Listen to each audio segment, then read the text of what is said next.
कभी आपको ऐसा फ़ील हुआ है कि आप किसी और वक्त में पैदा होती तो शायद आप ज़्यादा प्रॉस्पर करती? वो एक शायर का शेर है कि जिस दौर में जीना मुश्किल हो उस दौर में जीना लाजिम है। अस्सलाम वालेकुम जूली। वालेकुम। आई फ़र्स्ट ऑफ़ ऑल तो हम बहुत बहुत ग्रेटफुल हैं कि आप हमारे शो पे आई हैं। हमने जैसी कल ट्विटर पे लोगों को बताया था कि जूली आ रही हैं, आगे पीछे नाम बताने की ज़रूरत भी नहीं थी। दे न्यू कि कौन है जूली। आप बहुत वेरी वेल रिनाउंड है, सब आपको जानते हैं हमारी कम्युनिटी में हर जगह। एंड हम चाहेंगे कि आप थोड़ा सा अपने आप को खुद ही इंट्रोड्यूस करा दें पहले। मेरा इंट्रोडक्शन ये है कि मेरा नाम जूली है और मैं एक ट्रांसजेंडर हूँ, ट्रांसजेंडर वीमेन हूँ और ट्रांसजेंडर राइट्स के लिए काम करती हूँ। वैसे ह्यूमन राइट एक्टिविस्ट हूँ।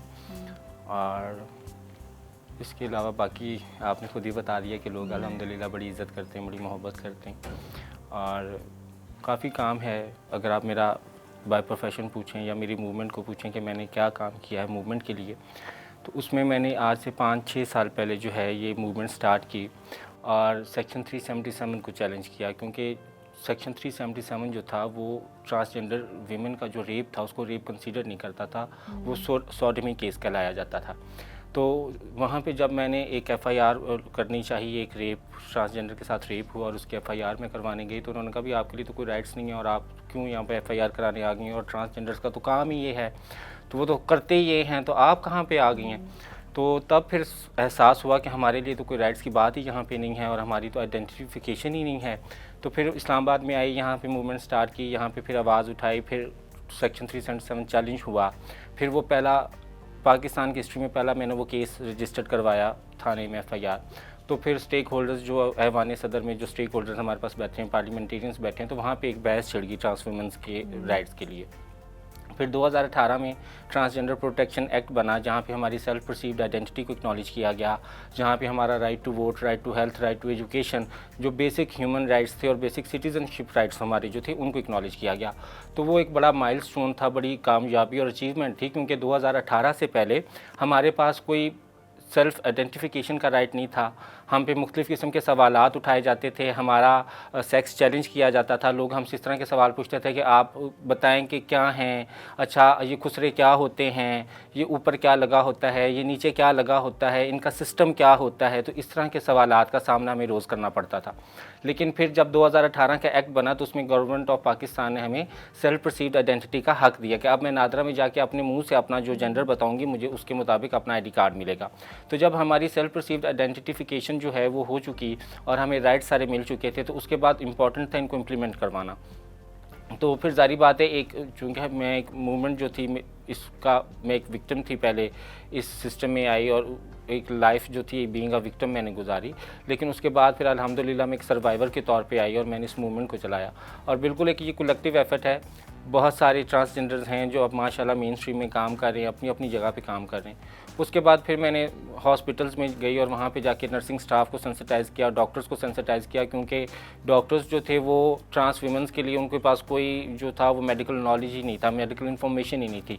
तो डॉक्टर के पास जब हम जाते थे तो हमें इस तरह के सवालात पूछे जाते थे कि तुम इस काम में कब से पड़े हो और अल्लाह से माफ़ी मांगो और तौबा करो। तो फिर वहाँ पे जाके उनको बताया कि भाई देखें, अब मैं अगर आपसे पूछूं कि आप औरतों वाले काम में कब से पड़ी हैं, तो it doesn't make any sense. तो इस तरह के जो एक नॉनसेंस सवालात थे उनको ख़त्म किया, फिर सेंसिटाइज़ किया, हॉस्पिटल्स में गई, वहाँ पे डॉक्टर्स को किया, फिर इलेक्शन में हिस्सा लिया, इलेक्शन कंटेस्ट करने की कोशिश की, लेकिन ऑल दो पहला एक्सपीरियंस था तो मेरे जो नॉमिनेशन पेपर्स थे वो रिजेक्ट हो गया। फिर मैं लॉन्ग टर्म ऑब्जर्वर थी इलेक्शन में और मैंने पूरे 6 महीने पूरा इलेक्शन प्रोसेस हमने ऑब्जर्व किया। वहाँ पे ट्रांसजेंडर जो रिप्रेजेंटेशन थी उसको यकीनी बनाया। इलेक्शन एक्ट में जो है इलेक्शन कमीशन ने फिर ट्रांसजेंडर्स को तरजीही बुनियादों पर जो है वो वोट का हक दिया और हमने हर पोलिंग स्टेशन में 25-25 जो है वो इलेक्शन डे ऑब्जर्वर्स ट्रांसजेंडर्स को लेके गया और उन्होंने इलेक्शन ऑब्जर्व किया। तो ये एक बड़ा माइलस्टोन था कि हमें अपना डेमोक्रेटिक राइट जो था उसको हमने इंश्योर किया। उसके बाद फिर मैंने कुछ मॉडलिंग ब्रांड्स थे, वहाँ पर जाके भी भी एज अ मॉडल भी काम किया ताकि ये बताया जा सके कि वो जो हमें एज अ स्ट्रीट डांसर या हमें एज अ बैगर जो ट्रीट किया जा रहा है, या बहुत ज़्यादा अगर आप हमें इज़्ज़त देते हैं तो आप बताते हैं कि भाई हम तो आपको अपने बच्चों की खुशी पे बुलाते हैं, बच्चों पे नाचने के लिए बुलाते हैं। तो उस मिथ को ब्रेक करना था, क्योंकि देखें जहाँ पे एक फैशन इंडस्ट्री का वजूद है वहाँ पे अगर फीमेल्स भी हैं, मेल्स भी हैं, तो ट्रांस वीमेंस भी आ सकती हैं। इतना टैलेंट है ट्रांस वीमेंस पे, अगर आप उनको अच्छे प्लेटफॉर्म्स देंगे तो ऑब्वियसली वो अच्छा सर्वाइव करेंगी। और चूँकि बैगर्स और स्ट्रीट डांसर इस इमेज के साथ सोसाइटी में सर्वाइव करें तो हमारी डिग्निटी हर जगह पे कंप्रोमाइज़ हो रही है।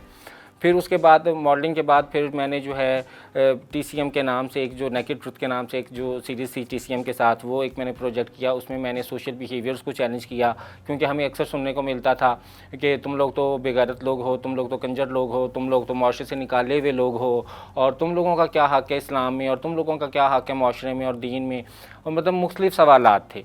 तो वहाँ पे फिर मैंने उन सोशल बिहेवियर्स को चैलेंज किया कि यहाँ पे देखें चोर भी यहाँ पे रह रहा है, डिकेट भी इस माशरे में रह रहा है, दलाल भी इस माशरे में रह रहा है, एक सेक्स वर्क प्रोस्टिट्यूट औरत भी जो वर्कर है वो भी इस माशरे में रह रही है। जब सारे सर्वाइव कर रहे हैं तो हम क्यों नहीं कर रहे? हमने ऐसा कौन सा इन सारे बुरे कामों में से ज़्यादा बुरा काम किया कि आप लोग इस तरह से हमारे साथ बिहेव करें? तो इस तरह से अब वो एक कॉन्टिन्यू जो है एक वो मूवमेंट थी। उसके बाद फिर चूँकि अब जब इम्प्लीमेंट हो चुका तो हमारे ट्रांसजेंडर्स के अंदर एक माफिया ऑपरेट कर रहा है ख्वाजा सराओं के अंदर, जो जिसका नाम है गुरु। आपको पता है कि हमारे यहाँ एक सिस्टम है, गुरु चेला के नाम से एक सिस्टम एग्जिस्ट करता है। हमारे पाकिस्तान में गुरु चेला, आपको पता है आपके घरों में आते होंगे और आपने ये नाम तो सुना होगा कि भी मेरी गुरु हैं और ये इसकी चेला है और ये गुरु है। तो ये एक बिल्कुल सेक्स ट्रैफिकिंग का और ह्यूमन ट्रैफिकिंग का और सेक्स स्लेवरी का ये एक सिस्टम है, जहाँ पे गुरु जो है वो चेलों को एज अ स्लेव अपने घर पर रखता है, उसको बैगिंग के लिए भी इस्तेमाल करता है, फिर उसको सेक्स स्लेवरी के लिए भी इस्तेमाल करता है, और फिर उसको आगे बेचा खरीदा जाता है, जिसकी वीडियोज़ इंटरनेट पर हैं। आप अगर मेरे फेसबुक पेज पर जाएंगे तो आपको मिलेगा। तो उसको फिर सिस्टम को मैंने चैलेंज किया। अब जब मैंने उस सिस्टम को चैलेंज किया तो ये बड़ा एक पावरफुल माफिया था। आपको पता है जो सेक्स ह्यूमन ट्रैफिकिंग का जो कारोबार करते हैं, जो माफिया होता है, कितना स्ट्रांग होता है। उन्होंने मुझ पर फिर फेक FIR करवा दी मेरी आवाज़ को दबाने के लिए, मुझे रोकने के लिए। ये वो केस तो नहीं है जो पिछले साल बिल्कुल हुआ था। तो वो उन्होंने मुझ पर ये केस करवाया। उन्होंने मुझे यही कहा कि अगर हम सबको हक मिल जाएगा और हम सब नौकरियाँ करेंगे और ये सारे जाके अपने अपने घरों में रहेंगे तो हम कहाँ से कमाएंगे?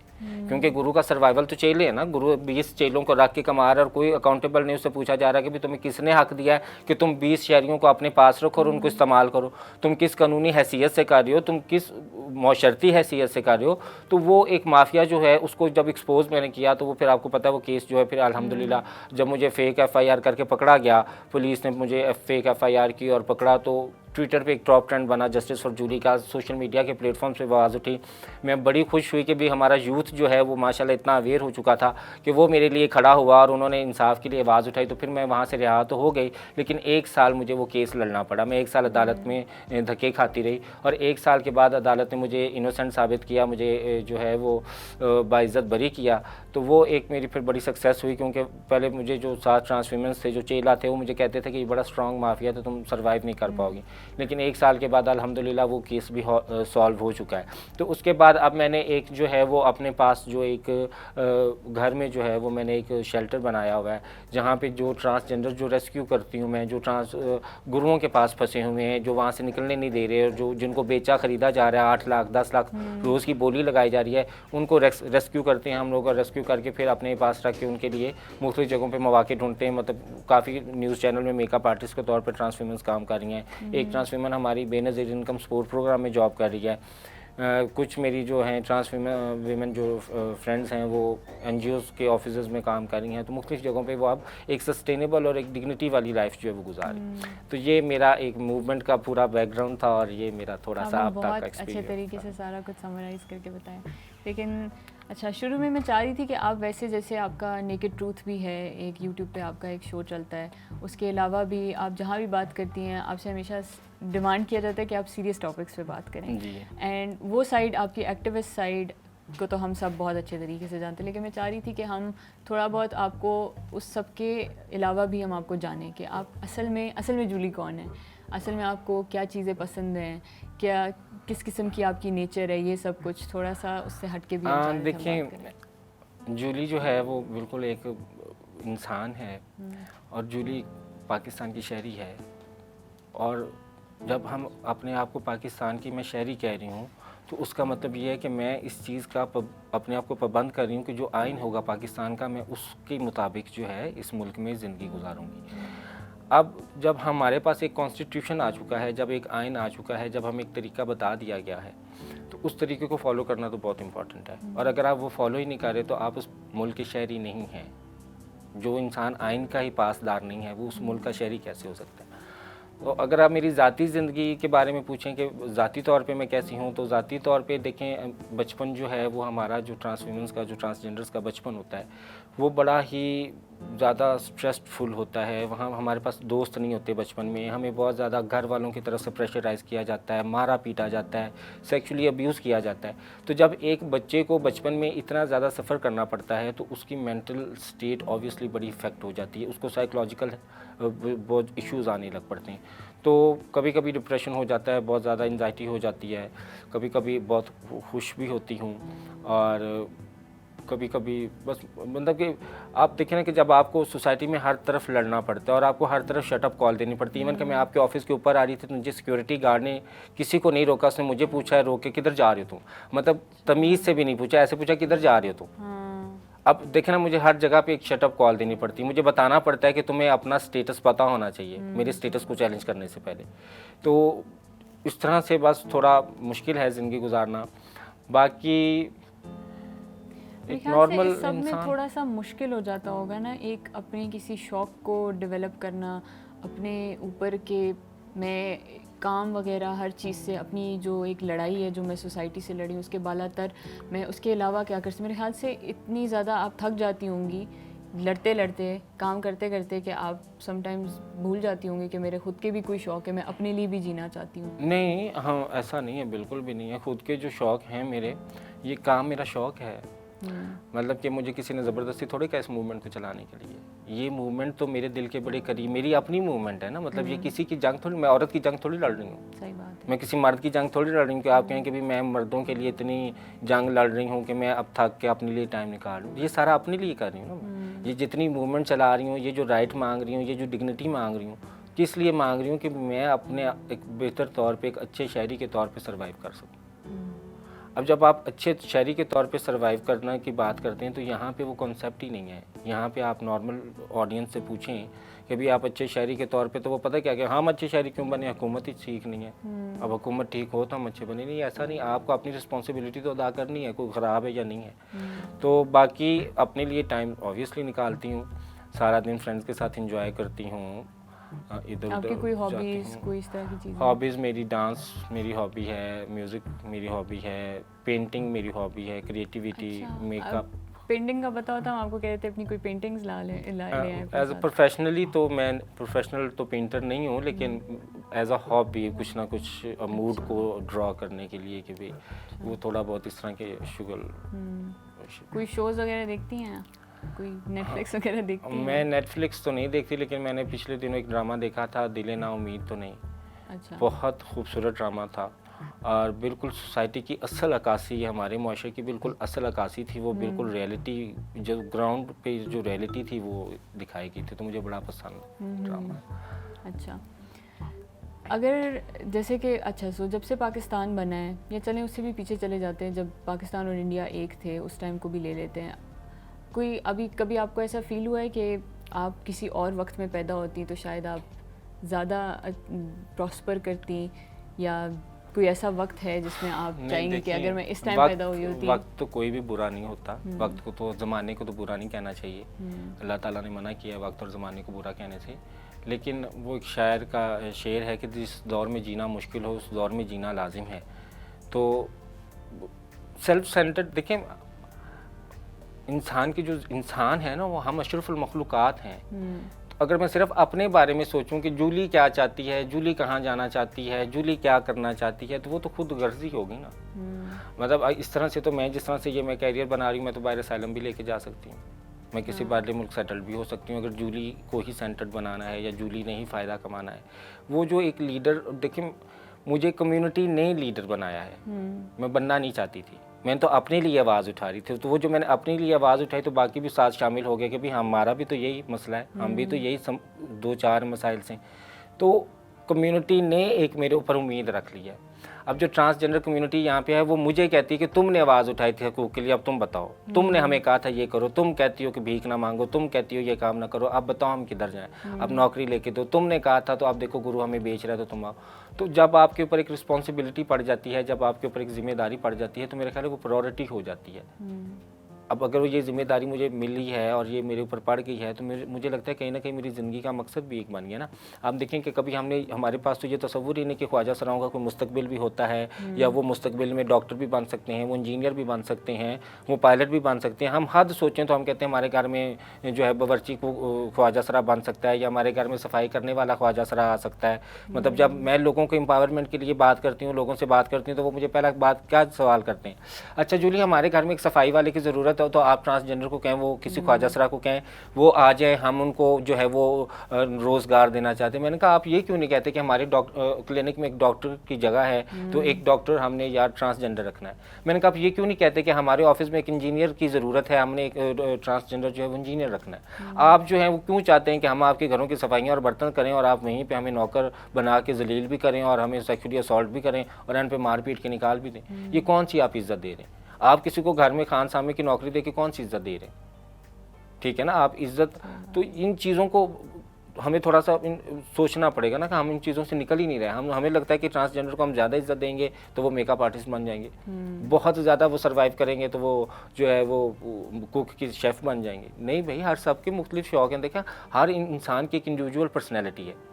ख्वाजा सरा 10,000 यहाँ पे ख्वाजा सरा बैठे होंगे तो सबकी इंडिविजुअल पर्सनैलिटी है, सबकी इंडिविजुअल चॉइसेस हैं, सबके इंडिविजुअल एम्स हैं। आप ये टैग नहीं कर सकते कि ये जो 100 ख्वाजा सरा हैं ये सारे, इनसे पूछने की ज़रूरत नहीं ये कुकी बनना चाहते हैं। ये आप अज्यूम कैसे कर रहे हैं? आप सबसे बारी बारी पूछें कोई क्या बनना। अब मेरी एक फ्रेंड है, उसको शुरू से वकील बनने का इतना शौक़ है, वो मुझे अभी तक कहती है, अब तो सारी बात वो बेचारी थोड़ा एज उसकी चली गई है तो अब वो वकील तो नहीं बन सकती, लेकिन वो कहती मुझे बचपन से इतना शौक़ था वकील बनने का कि मैं मोहल्ले में सारे जो मसले होते थे ना बच्चों के आपस में जो, तो वो खुद बैठ के हल कर रही होती थी, सॉल्व कर बता रही होती थी, एडवोकेट कर रही होती थी।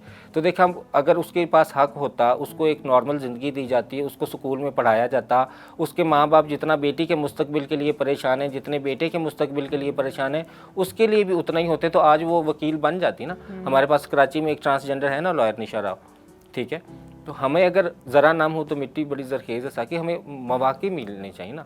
मुझे एक बड़े मेरा अजीज़ दोस्त है तो उसने मुझे हंस के कहा कि देखो तुम इतना जो मूवमेंट चलाती हो और इतना राइट्स के लिए आवाज़ उठाती हो और इतना शोर मचाती हो, तो यहाँ पे तो पाकिस्तान में हक मिल किसको रहा है?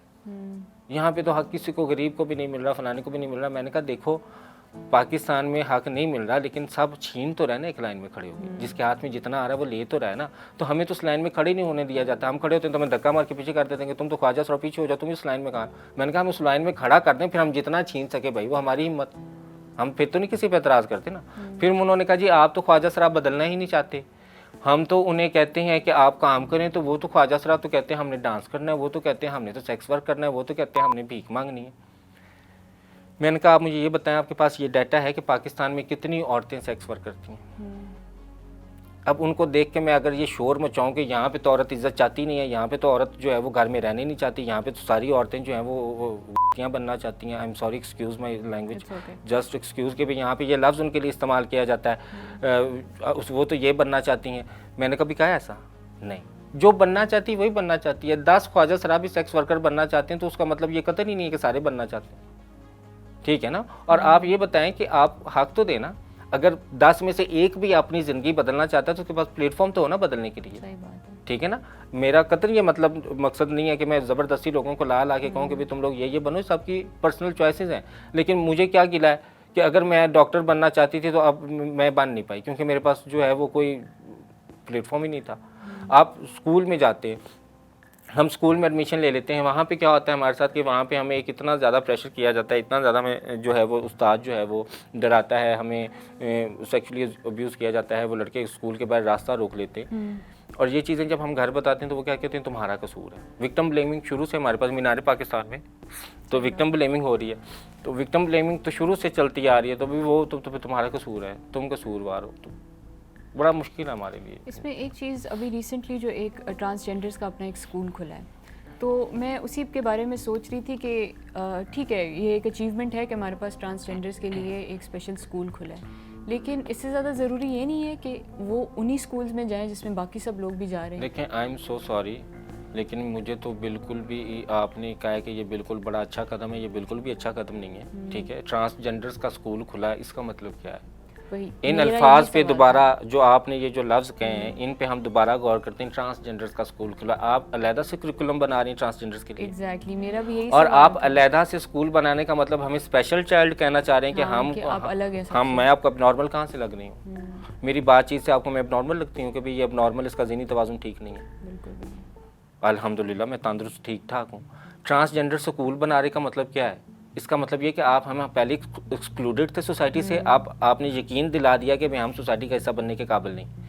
वो जो को एजुकेशन आप लोगों ने लड़कियों और लड़के इकट्ठे बैठा के पढ़ा रहे हैं, उसमें क्यों नहीं आप कहते कि ये अलहदा अलहदा हो जाए? क्यों? वो तो इंक्लूसिव सोसाइटी बन रही है, वहाँ पे तो लड़कियाँ लड़के एक दूसरे को जान रहे हैं। वो तो शुरू से फिर लड़के के लिए वो एक मिस्ट्री नहीं होगा और लड़की के लिए भी लड़का मिस्ट्री नहीं होगा। वो तो हम इसलिए को एजुकेशन पढ़ाने थे। वहाँ पे ट्रांस का कॉन्सेप्ट कहाँ पे गया? वो जब इंक्लूसिव सोसाइटी की बात आप कर रहे हैं तो एक लार्ज नंबर ऑफ पीपल जो है, ग्रुप ऑफ पीपल, आप उनको निकाल के कैसे ये नारा लगा रहे हैं कि हम एक इंक्लूसिव सोसाइटी की तरफ जा रहे हैं? आपको ये पता है कि ट्रांसजेंडर स्कूल में क्या पढ़ाया जाएगा? नहीं पता। मुझे शर्तियाँ लगा लें, मुझे साथ पूरे ट्विटर पे ये आप पोस्ट लगा के पूछें कि कोई बताए कि ट्रांसजेंडर स्कूल में क्या पढ़ाया जा रहा है। सेम वही चीज़ पढ़ाई जाएगी। ट्रांसजेंडर स्कूल में क्या क्राइटेरिया, एडमिशन का क्या क्राइटेरिया कि कितनी एज का जो है वो दाखिल करेंगे, कितने साल का वो पढ़ाएंगे, क्या वो कोर्स कराएंगा, क्या वो नहीं पढ़ाएंगे? वो जो एक ट्रांसजेंडर स्कूल बन गया, बस एक ट्रांसजेंडर स्कूल बन गया। उसके बाद क्या हक, कहाँ पे वो जाके वो उसको डिग्री को क्लेम करेगा? अब ट्रांसजेंडर जो वहाँ पे, चलो एक्सक्लूड भी आपने कर दिया है, तो वो डिग्री मैं कहाँ जाके क्लेम करूँगी कि मैं ट्रांसजेंडर स्कूल से पढ़ के आई हूँ, मैं कहाँ नौकरी लूँ? ये सिर्फ एक बहाने दिखावे, हमें मजाक बनाया जा रहा है और कुछ भी नहीं। और मैं बिल्कुल इस हक में नहीं, मैंने शुरू से इस चीज़ के ऊपर आवाज़ उठाई थी कि हमें इंक्लूसिव सोसाइटी चाहिए। हम जिन स्कूलों आपने स्कूल बनाए वहीं पर हमारे लिए भी अब तो हक आ गया ना। अब एहसान वाली बात नहीं है। अब ये कतन कोई तसव्वुर ना करे सोसाइटी में इंसान के भी हम एहसान करने ख्वाजा सराओं पे इनको स्कूल में दाखिल देके। अब तो मेरा पाकिस्तानी होने का हक है, मुझे हुकूमत ने दिया एक्ट। अब तो मैं टैक्स पेयर हूँ, मैं टैक्स देती हूँ, तो मैं अपना हक नहीं लूँगी? मैं तो लूँगी जाके, मैं तो बताऊँगी भाई। और इसका क्या मतलब है कि अब ख्वाजा सराओं का आपने स्कूल बना दिया तो मैं किसी और स्कूल में एडमिशन नहीं ले सकती? क्यों? वजह मतलब क्या, मैं एडमिशन लेने जाऊँ तो मुझे वो कहें कि नहीं भी आपका तो अलहदा स्कूल बना, आप उधर चली जाएँ? तो ये बिल्कुल ये चीज़ें जो इनको चैलेंज करना ज़रूरी है। हम लोग अपने अल्फाज पे गौर ही नहीं करते। मतलब अगर सारे लोग जो ये कह रहे हैं कि ख्वाजा सराओं का स्कूल बने और हम इसको अच्छा कदम कह रहे हैं, मतलब आप पहले जुमले पे गौर तो करें, फिर उसको अच्छा कदम आप कैसे कह रहे हैं? सही बात है, बिल्कुल ठीक कह रही हैं।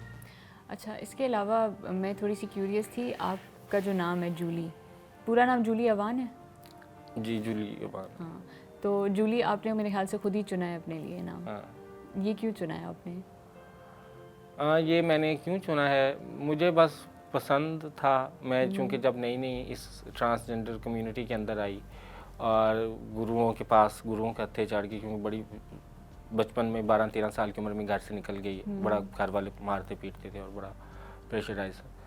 तो वहाँ से फिर जब मैं ये ट्रांसजेंडर कम्युनिटी के अंदर आई यहाँ पे, तो यहाँ पे सब ने जो है वो कहा कि भी यहाँ पे एक अपना तुम्हारी ये नई ज़िंदगी है और तुमने एक नया नाम अपना यहाँ पे रखना है, नई आइडेंटिटी। हाँ, तो फिर मैंने अपना नाम खुद ही का भी मेरा नाम जूली रखे, मुझे पसंद।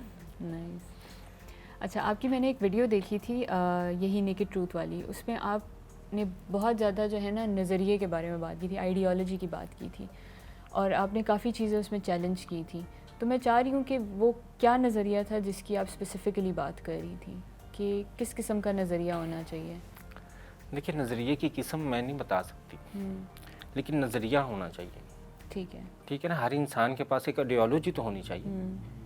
आप मुझे बताएं कि पाकिस्तान में लोगों के पास क्या आइडियोलॉजी है?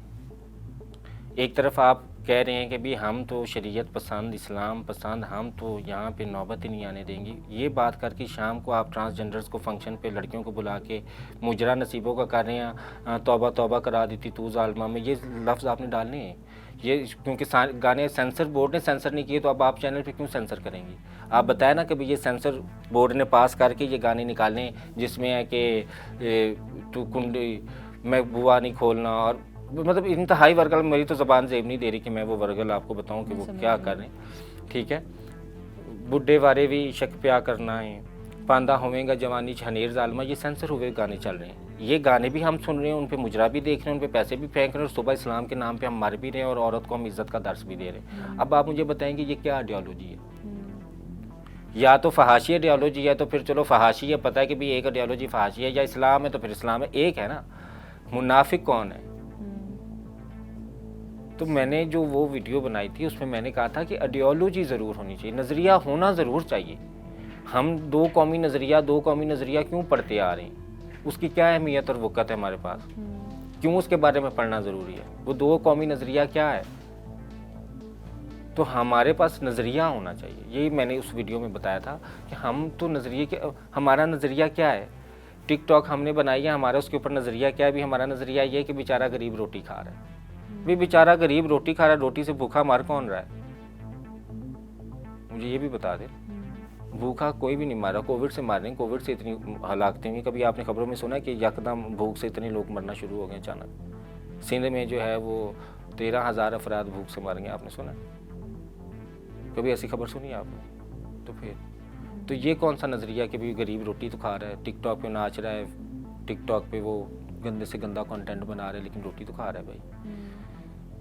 फिर हम एक तरफ ये बात करते हैं, दो हमारे यहाँ फिर अब ग्रुप्स हो गए।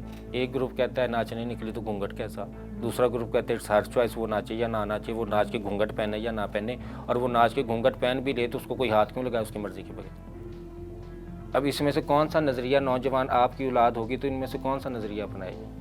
वो मुल्क के बारे में वो क्या सोचेगी कि भाई मैंने इस मुल्क में जीना है तो मैंने किस आइडियोलॉजी को लेकर जीना है? तो वहाँ पे नज़रिए की अहमियत पे मैंने, तो ये नज़रिया जो है ये हुकूमत को डिफ़ाइन करना चाहिए कि ये हमारा नज़रिया है। हुकूमत ने आइन डिफ़ाइन किया ना, नज़रिया क्यों हुकूमत डिफ़ाइन करेगी? जमहूरियत का मतलब क्या है? तो डेमोक्रेसी का मतलब क्या है? मेरा क्वेश्चन असल में मैं समझना चाह रही हूँ इस चीज़ को ना, जो आप बात कह रही हैं कि अगर मेरी आइडियोलॉजी और आपकी आइडियोलॉजी में फ़र्क है तो फिर डिसाइड कैसे होगा कि किसकी आइडियोलॉजी ठीक है, अगर हम दोनों ही कुछ गलत नहीं कर रहे हैं? दलील क्या चीज़ है? दलील एक लफ्ज़ है। आपने अपनी बात को गलत या सही साबित करना हो तो आप उसके लिए दलील देते हैं ना, आर्गूमेंट देते हैं। आपके पास एक नज़रिया है कि भाई बिलफर्ज मेरा नज़रिया ये कि चोरी करना ठीक है। अब मेरे पास इसमें दलील क्या है इस नज़रिए की?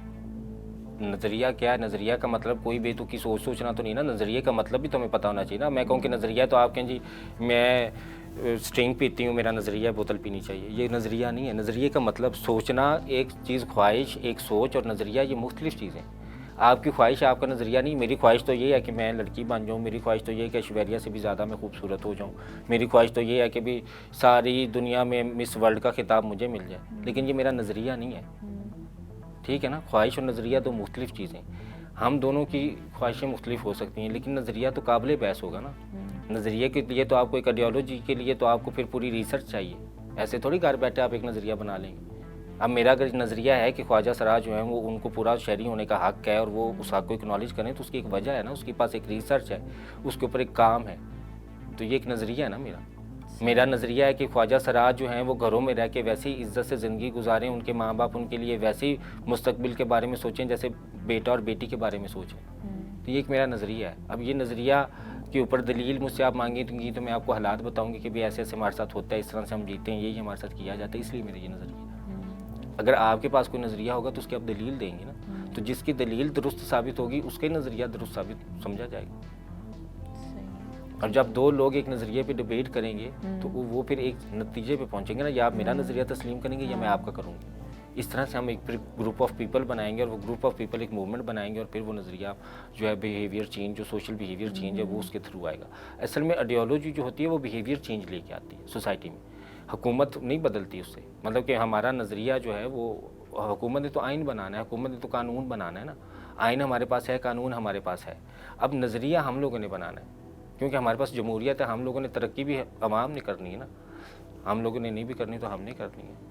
इलेक्शन जब हुए तो वज़ीर आज़म को किसने चुना है? अवाम ने किस नज़रिए की बिना पे इमरान खान को चुना है? या तो इमरान खान खुद चुना जाता, या तो बादशाही सिस्टम यहाँ पे होता, काजी सिस्टम होता, बादशाह खुद आता तो फिर तो बादशाह एक नज़रिया लेके आता ना और आवाम को कायल करता उसके ऊपर अमल करने के लिए। हम लोगों ने तो खुद अपना जो है वो नज़रिया बताया अपने जो लीडर है उसके थ्रू के भी ये हमारा लीडर है, इसकी आइडियोलॉजी देख लें, हमने इसको इसीलिए एक्ट किया कि इसकी आइडियोलॉजी को हम एक्सेप्ट करते हैं। अब क्या आइडियोलॉजी थी इमरान खान की, बताएं? Corruption free Pakistan. Corruption free Pakistan, ठीक है। हमने उन सबको क्यों चुना? हम बहसीत तमाम हम लोगों ने क्या आइडियोलॉजी बनाई अपनी कि हमें एक करप्शन फ्री पाकिस्तान चाहिए, हमने उसको इलेक्ट कर लिया, ठीक है।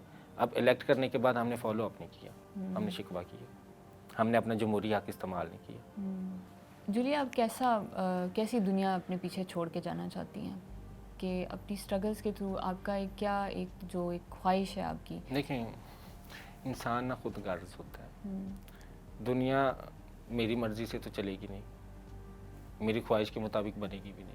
अलबत्ता ये कि मेरा किया हुआ अच्छा काम जो है वो मेरा नाम यहाँ छोड़ जाएगा, लोगों को याद रहेगा कि भी एक जूली भी थी, एक गुमनाम मौत नहीं मरूंगी, एक उस खौफ में नहीं मरूंगी कि मैं शायद कोई कर्स हूँ या शायद मैं कोई दाग या धब्बा हूँ या मैं पता ही नहीं कोई बहुत ही घटिया इंसान हूँ या पता नहीं मैं इंसानों में शामिल ही नहीं होती, मैं ऐसे यहाँ मर गई हूँ।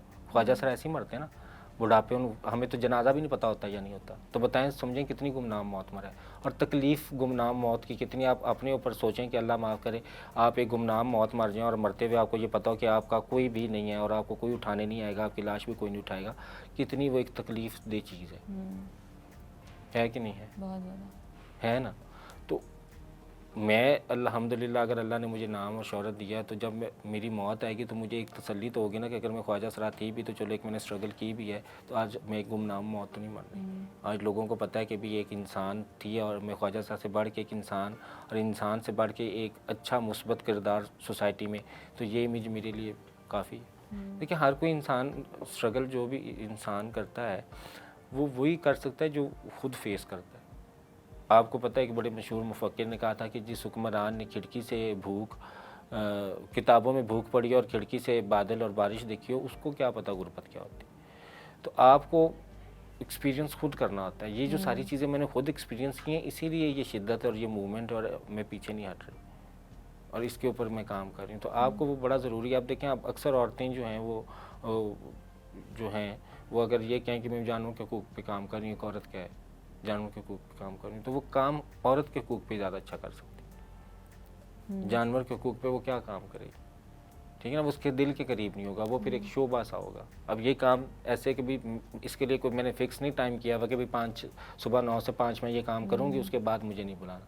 मैं 24/7 अवेलेबल हूँ। रात को 1 बजे भी कोई ट्रांसफोन करता है कि जल्दी आओ मेरे घर में पुलिस आई है, जल्दी आओ मेरे घर में बदमाश आए हैं, मेरे गुरु मुझे बेच रहा है, जल्दी आओ। 1 बजे भी फ़ोन करता तब भी जाती हूँ। आपके सामने ये जो केस था ये क्यों इन्होंने किया था कि एक ट्रांसजेंडर को 8 लाख में बेच रहे थे, मैंने उसको रेस्क्यू किया, इन्होंने मुझ पर फेक FIR करवा दी, मुझे घर से पकड़वाया, रेड करवा के थाने 7 दिन रखा, मुझे मरवा के यहाँ से मारना शुरू किया। मेरे घर से इन्होंने थाने तक मुझे मारते लेके गए।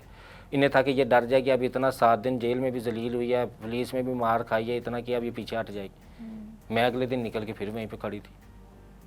ये क्यों खड़ी हुई? ये कौन सी चीज़ थी जो मुझे मोटिवेट कर रही थी? वो चीज़ थी कि मुझे अपने ऊपर गुजरी है। वो जब मैं किसी और को देखती हूँ तो मुझे लगता है ये मैं ही हूँ, मेरे साथ हो रहा है, क्योंकि मेरे साथ हुआ है ना ये सारा। तो किसी और फिर विक्टिम को देखती हूँ तो लगता है कि ये मेरे साथ ही हो रहा है, इसलिए फिर शिद्दत और दर्द फिर ज़्यादा।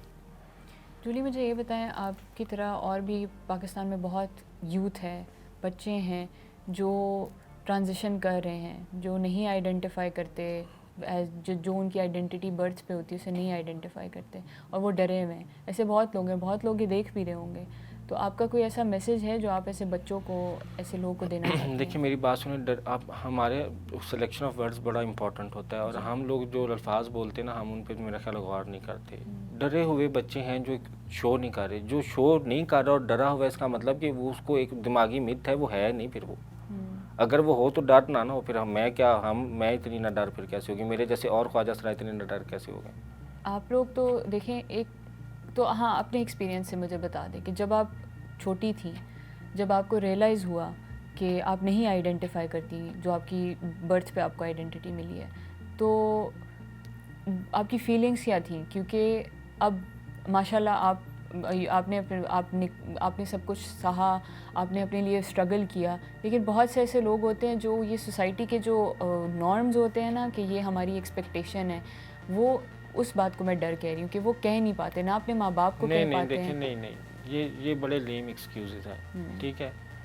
सोसाइटी के नॉर्म्स हैं इज़्ज़त, हया, शर्म, डिग्निटी, ठीक है ना, वो मैं इस अपने एक्सप्रेशन के साथ भी वो फॉलो कर रही हूँ, ठीक है ना।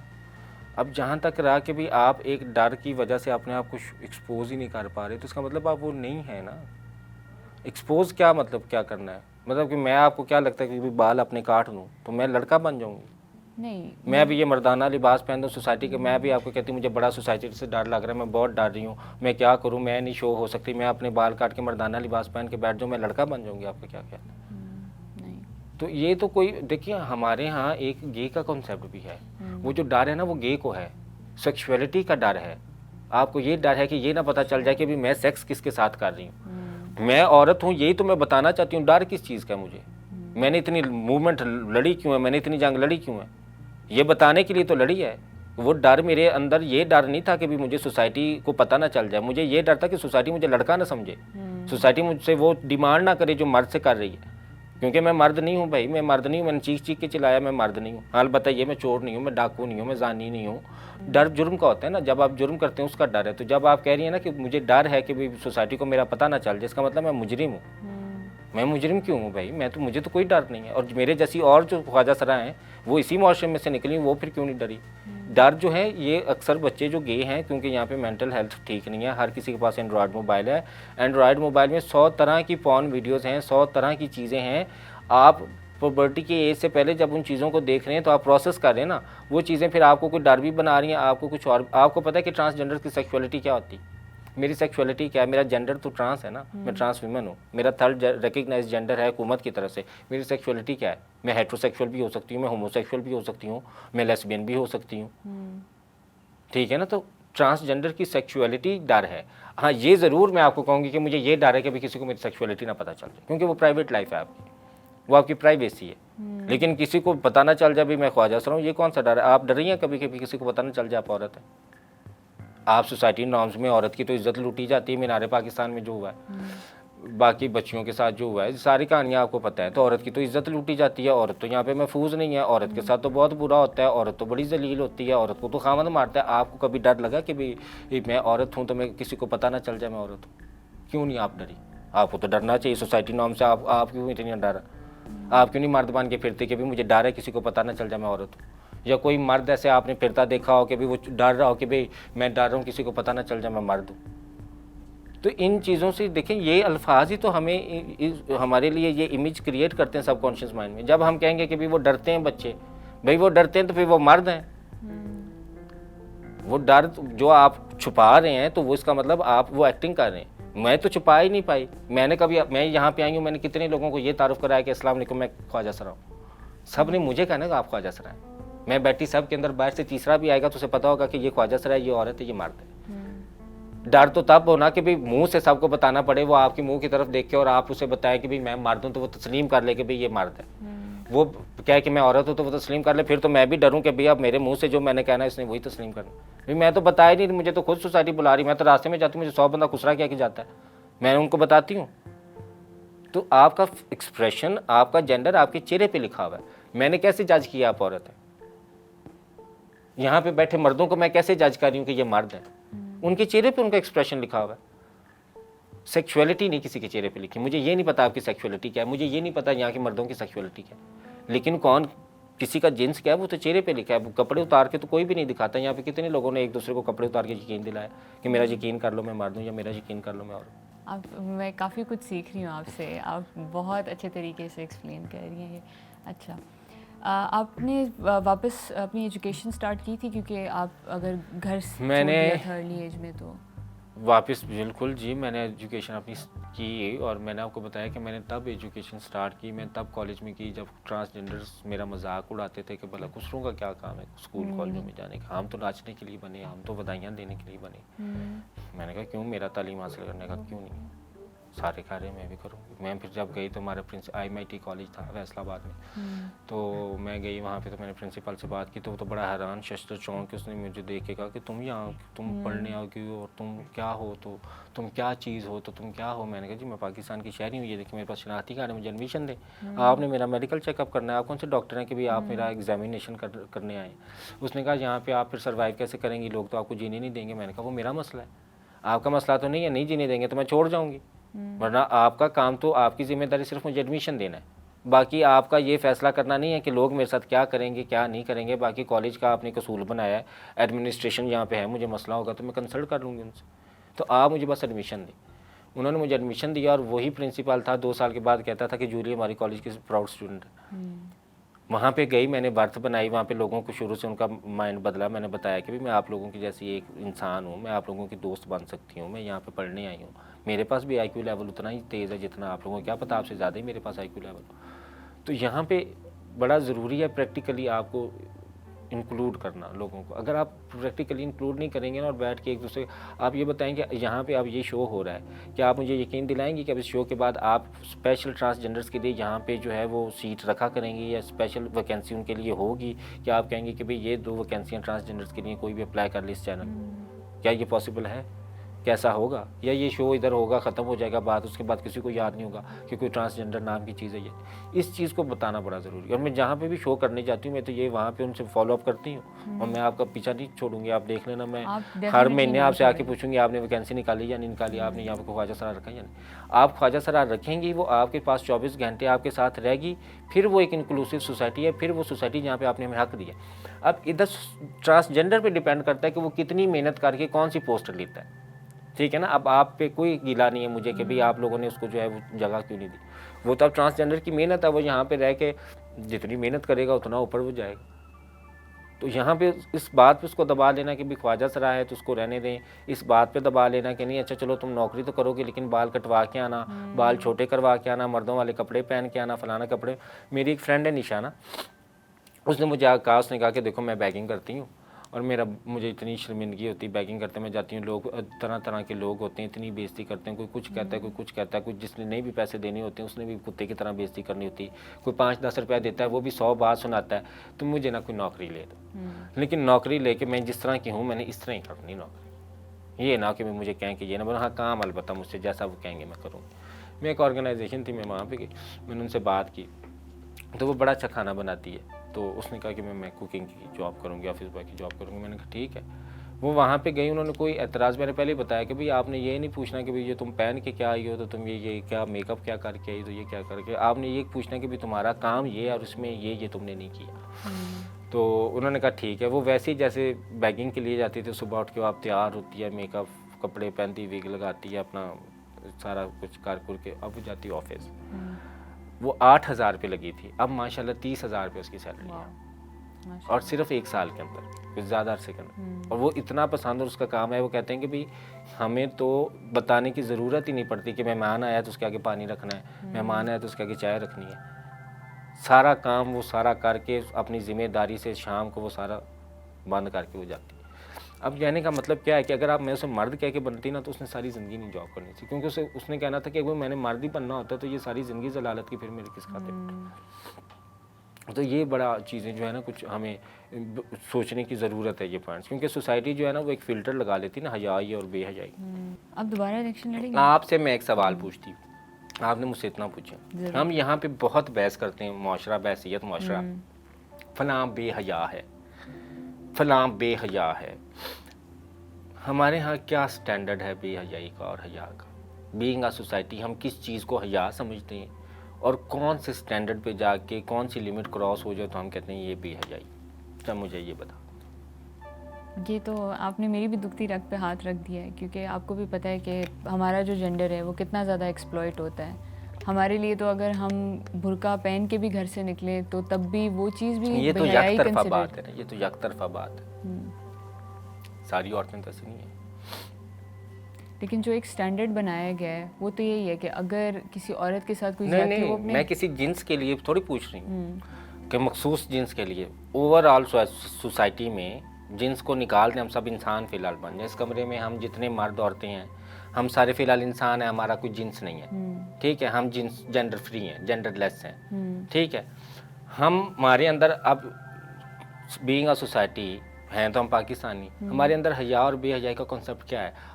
हम किस चीज़ को मैं यहाँ पे कहूँगी कि भाई ये लिमिट क्रॉस होगी तो ये बेहयाई होगी, इस लिमिट तक ये हया है? बताएं मुझे। ऐसा तो मैंने कभी कुछ नहीं सुना कि एक चीज़ जो सब पे अप्लाई होती हो, कि दोनों मर्द औरत दोनों एक पे चीज़ मतलब क्या मतलब, अब आपके सामने यहाँ पे चोरी करना जुर्म है तो ये सब पे अप्लाई होती है, आपने क्यों नहीं सुना? यहाँ पे चोर पकड़ा जाता है तो सब पे अप्लाई होता है। आप ये थोड़ी कह सकते हैं कि औरतें जो चोर हैं उनको छोड़ दिया जाता है, जो मर्द चोर हैं उनको पकड़ लिया जाता है, जो ख्वाजा लेकिन सरा हम चोर है हया उनको और इनाम दिया बेहयाई की जाता है। बात कर रहे हैं ना, मैं वो तो बता रही हूँ ना हया कि एक ज़्यादा। स्टैंडर्ड भी तो है ना हया और बेहयाई का, क्यों हम जो हर किसी को कह देते हैं कि फलां बड़ा बेहया है, फलां बड़ा हया वाला है, तो वो कौन सा स्टैंडर्ड है?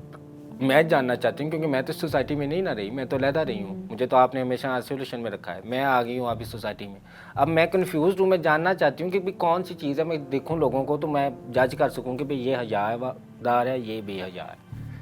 सोसाइटी स्टैंडर्ड क्या है हया और बेहयाई का? सोसाइटी का सबसे बड़ा स्टैंडर्ड तो उनका लिबास है, जिससे वो हया गेज करते हैं कि कोई अगर एक सर्टन स्टैंडर्ड के हिसाब से उन्होंने कपड़े पहने हुए हैं और एक तरीके से वो अपने आप को कैरी करते हैं, बात करते हैं, तो नहीं उसकी नहीं नहीं, ये तो आपने अल्फाज चोरी कर ली ना।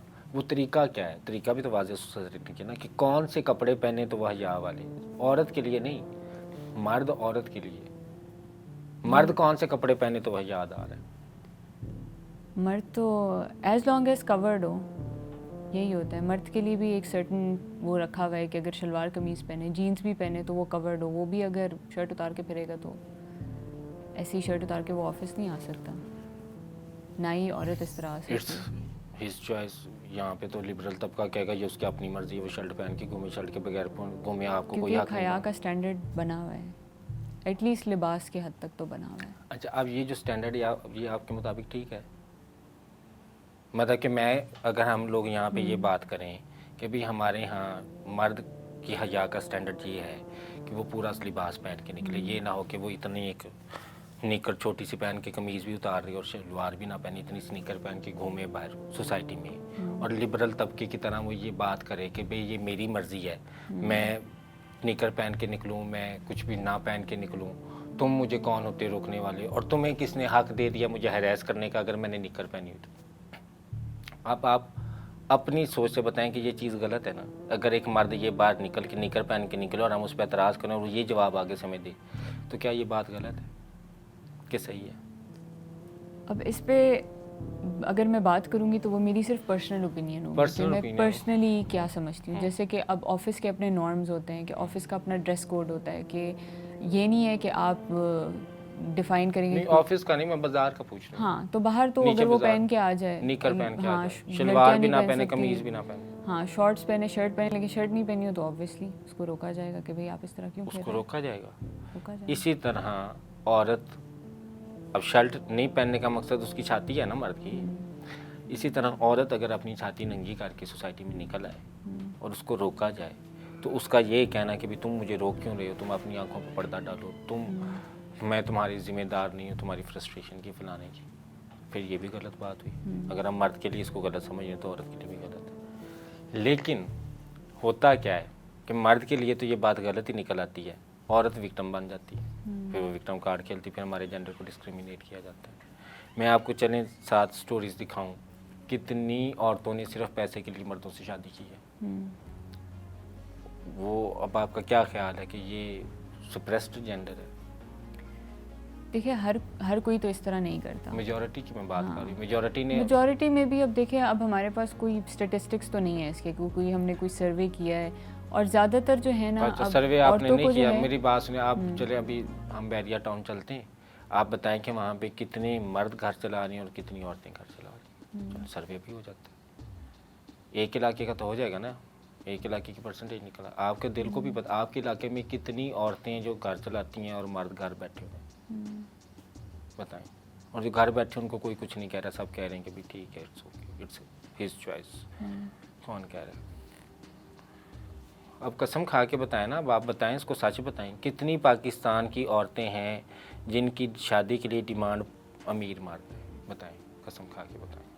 काफ़ी लोग, और ज़्यादातर माँ बाप की ये डिमांड होती है, क्योंकि माँ बाप की डिमांड भी बेटी के लिए होती है ना, खुद थोड़ी उन्होंने रहना होता है उसके घर में, वो बेटी के लिए ये डिमांड कर रहे होते हैं। बेटी की भी यही डिमांड है, बेटी यहाँ प्लम्बर से, आपके ऑफिस में कितनी लड़कियाँ आपके ऑफिस के स्वीपर मर्द से शादी करने की ख्वाहिशमंद है कि भाई अच्छा इंसान है, नेक इंसान है, जिम्मेदार इंसान है, कितनी लड़कियाँ, और कितनी लड़कियाँ जो इस ऑफिस के मालिक से शादी करने की ख्वाहिशमंद है।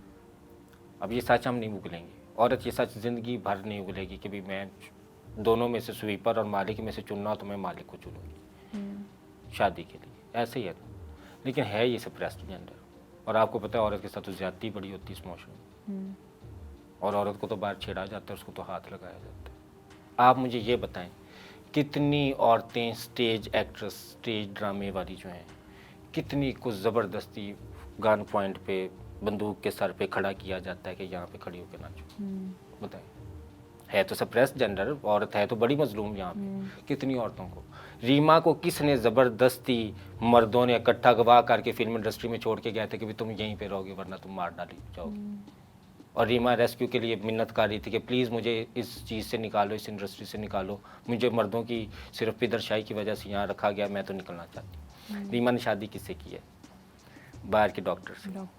ठीक है, रीमा को छोड़ दें। अब रीमा से नीचे टिकटॉक पर आ जाएं, कितनी लड़कियां हैं मीनारे पाकिस्तान वाली लड़की के जो कितने मिलियन फॉलोअर्स हैं?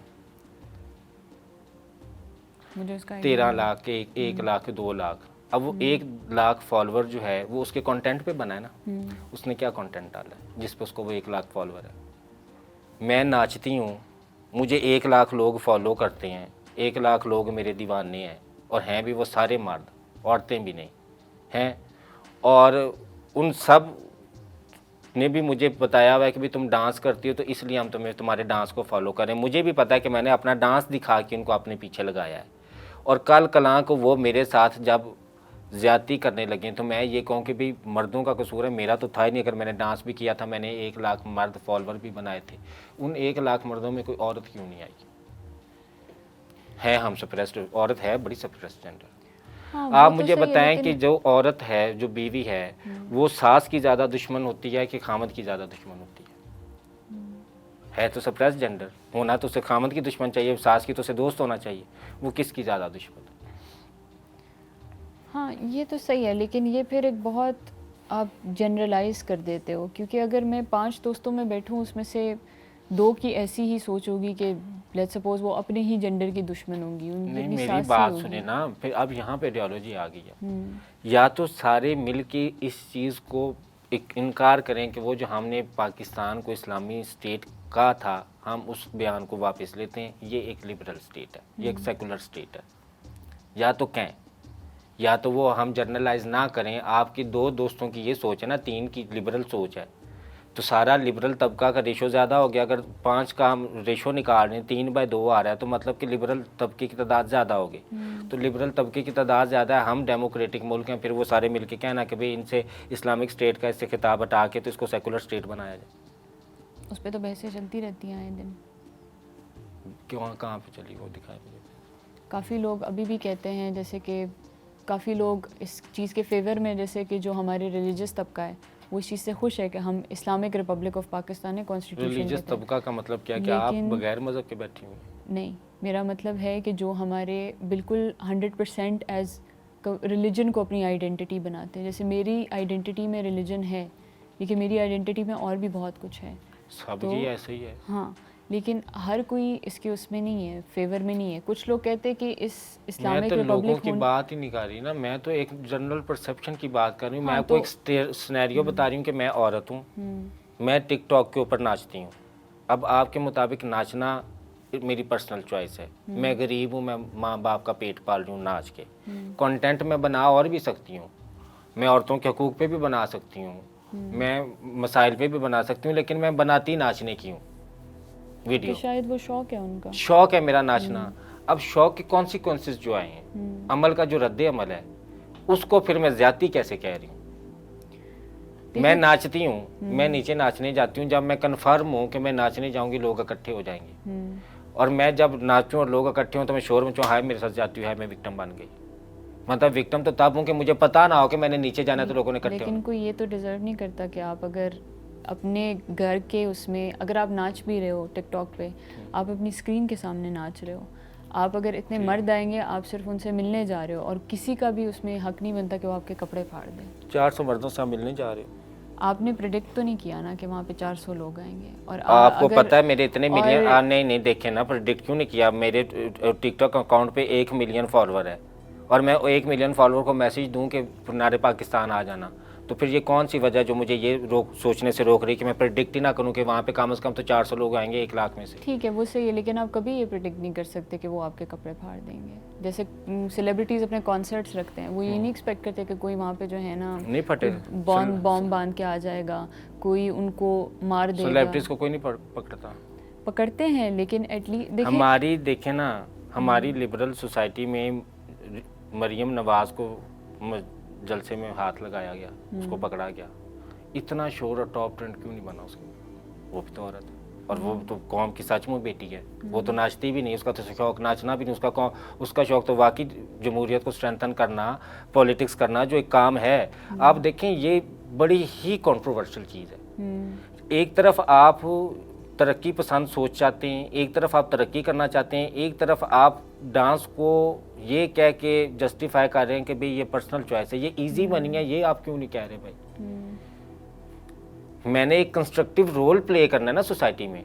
मैं डांसर बन के कौन सा कंस्ट्रक्टिव रोल प्ले कर रही हूँ? मैं ट्रांस हो कि क्यों इस बात पे एतराज़ कर रही हूँ कि हमें डांस फंक्शंस के लिए क्यों इस्तेमाल किया जाता है? आप मेरी अब मिसाल अब आप समझ रही हैं कि मैं क्यों इससे लिंक कर रही हूँ टिकटॉक के नाचने वाली वीडियो से? क्यों मैं इस चीज़ पे खुद एतराज़ कर रही हूँ? क्यों नहीं मैं कह रही कि भाई हम डांसर हैं, हमारी पर्सनल चॉइस है, हम नाचेंगे भी, हम गलियों में नाचेंगे भी और हमें इज्जत भी जो है वो आला स्कॉलर जितनी दी जाए। क्यों भाई एक नाचने वाले की इज्जत और एक आलिम की इज्जत को क्यों इकट्ठा किया जाए? किस जवाब पे आप कह रही हैं कि ये पर्सनल चॉइस है? वो इज्जत डिजर्व करता है नाचने वाला। नाचने वाला और भी कंटेंट बना सकता है, वो सोसाइटी में कंस्ट्रक्टिव रोल क्यों नहीं प्ले कर रहा? नाचने से मैं कौन सा कंस्ट्रक्टिव रोल प्ले कर रही हूँ? हम 100 नौजवान लोग हैं, हम 100 नौजवान लोग नाचते हैं सिर्फ और हमारी हॉबी है, तो मैंने सोसाइटी में, मैंने अपनी नेशन में कौन सा कंस्ट्रक्टिव रोल प्ले किया है? मैं किस मुंह से नाचने के बाद ये गिला कर रही हूँ कि हमें हक नहीं मिल रहा, यहाँ गुर्बत बढ़ी है, यहाँ महंगाई बढ़ी है, यहाँ पे सड़कें नहीं बन रही? क्यों? अगर सारी हमारी नौजवान नस्ल नाचने लग पड़े और हम सारे मिलकर लिबरल तबका उसको ये डिफेंड करें कि भी नाचना पर्सनल चॉइस है, उसको नाचना चाहिए, हम कौन होते हैं रोकने वाले? तो सोसाइटी का एज अ सोसाइटी फिर हम क्या हैं? डांसर्स। फिर एज अ सोसाइटी हम साइंटिस्ट तो नहीं हैं। फिर एज अ सोसाइटी हम क्या चीज़ें हैं? फिर उस इमेज को तो कबूल करके हम राजी नहीं हैं।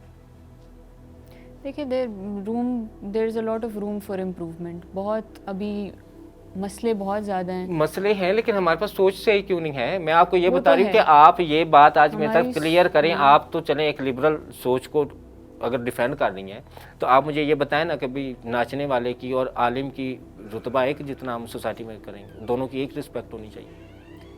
मैं तो ये समझती हूँ कि एक इंसान की रिस्पेक्ट होनी चाहिए क्योंकि वो इंसान की रिस्पेक्ट। और मैं कोई नाचने वाले के घर पथराव करने थोड़ी जा रही हूँ। हाँ, एक महफिल में 2 लोग बैठे हैं, महफिल में एक जगह पे आलिम बैठा है जिसने मुल्क के और कौम के लिए बड़ा काम किया है, एक जगह पे एक डांसर बैठा है जिसका काम है मुझे सोसाइटी में सिर्फ इंटरटेनमेंट है। डांसर का शोभा तो इंटरटेनमेंट में ही आएगा ना। जब हम सोसाइटी के शोबे क्लासीफाइड करेंगे तो वो इंटरटेनमेंट में आएगा।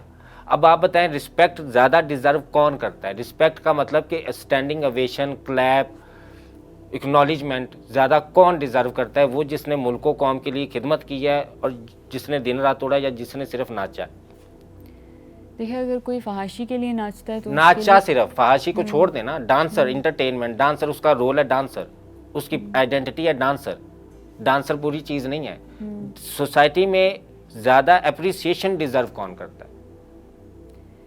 अप्रिसिएशन तो उनका काम ही, जिस काम से जितने ज़्यादा लोगों को फ़ायदा हो रहा है उसी को अप्रिसिएशन। तो फिर आप कैसे ये बात आप लोगों को इतना ज़्यादा इस बात पे कायल करने की भी नाचना गलत बात नहीं है?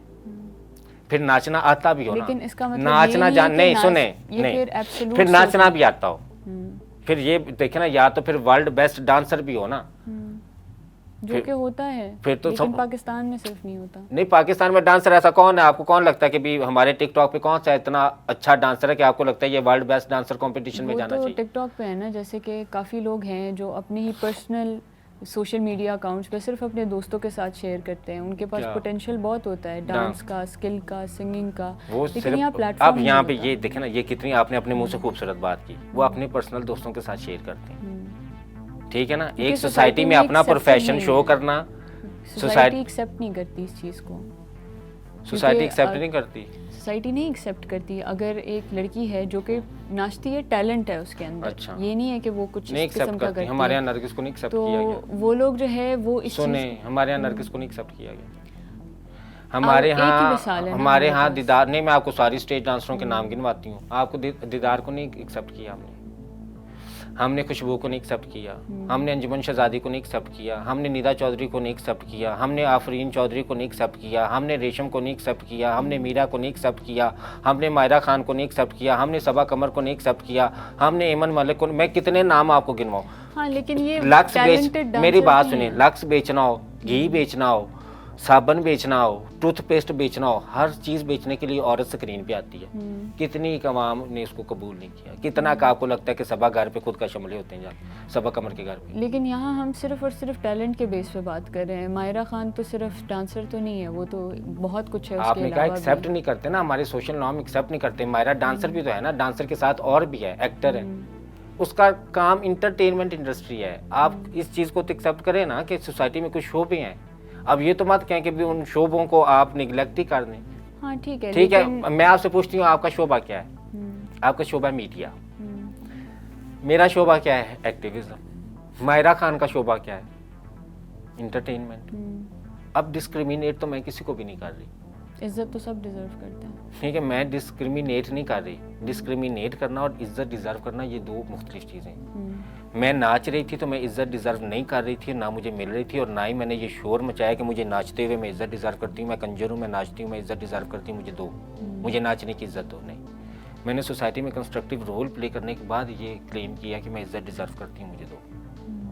आप तो मेरी मूवमेंट का सारा, इसका मतलब कि मैं बेवकूफ़ थी अगर हम नाच के एक आलिम जितनी इज्जत डिजर्व करते थे नाचने वाले लोग, तो अभी तो फिर इसका मतलब तो खेल ही खत्म हो गया। फिर मैं तो रात को फंक्शन पे जाऊं। अब इसका मतलब तो सीधा ये हुआ कि मैं रात को फंक्शन पे नाचूं और मैं वहाँ कहूँ मैं डिजर्व करती हूँ इज्जत। भैया आप कौन होते मुझे लेबल करने वाले? क्योंकि मसला सारा इसी से स्टार्ट हुआ है कि हमने शुरू से आपके जेंडर के साथ ही ज़्यादती की है, उसी को एक्सेप्ट नहीं किया। तो फिर वो बंदा कुछ भी करे, जैसे कि एक घर में एक लड़की पैदा होती है और उनको लड़की नहीं चाहिए होती, वो जितनी भी अच्छी हो जाए, जितनी भी टैलेंटेड हो जाए, उसको शुरू से ऐसी नज़र से ही नहीं देखा गया, उसको एक्सेप्ट ही नहीं किया गया।